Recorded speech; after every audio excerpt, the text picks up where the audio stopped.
Mahigit 100 bilyong piso na ang nawala sa ekonomiya ng Pilipinas dahil sa mga ghost project kontra baha, ayon yan mismo sa Finance Department. Apektado rin ito ang credit rating ng Pilipinas na isa sa mga batayan ng pamumuhunan sa bansa. Nakatutok si Ian Cruz.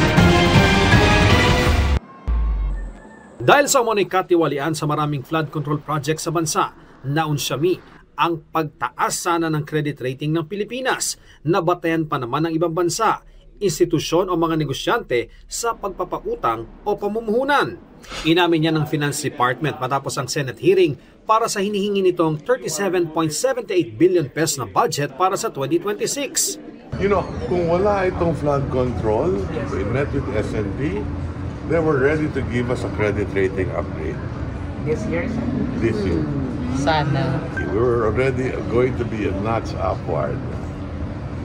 So nakakapanghinayang. Asahan din anyang babagal ang paglago ng ekonomiya habang nagpapatupad ng reforma para masinsin ang paggastos at hindi na mauwi sa katiwalian. Makakabawi rin naman anya ang ekonomiya. Internally, posible magkaroon ng slowdown in growth itong third quarter. Pag nag-slowdown ang gobyerno sa paggastos, posible hanggang umabot yan ng first quarter next year.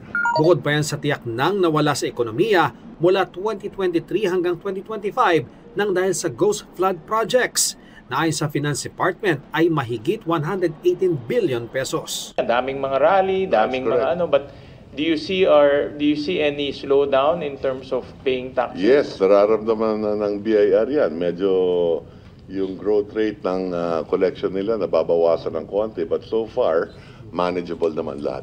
Naong katuloy ang hugot umano ng ilang negosyante na nagbabayad ng buwis. Tapos malalaman namin itong mga to, ghost pala, hindi natin alam kung nagbabayad ba ng tamang buwis mga ito. Sabi ng BIR, simula pa lang ang paghahain nila ng 7.1 billion peso tax evasion case laban sa mga Diskaya at St. Gerard Construction.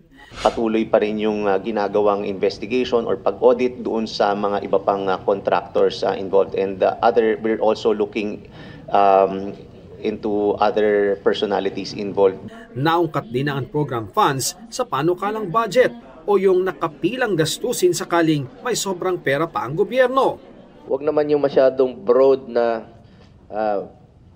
pwedeng gamitin sa iba't ibang proyekto na hindi na natin kontrolado. Mahalaga yung unprogrammed fund. Halimbawa, pag may sakuna, katulad doon nangyari sa Davao del Norte at sa Cebu, may agahan pwede makuha ang ating Pangulo. Kung may excess revenue nga naman, pwede natin gamitin yan para sa kalabidad.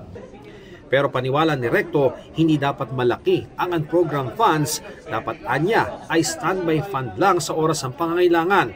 Dapat din anyang naka-line item pa rin ito. Para sa GMA Integrated News, Ian Cruz, Nakatutok, 24 Oras.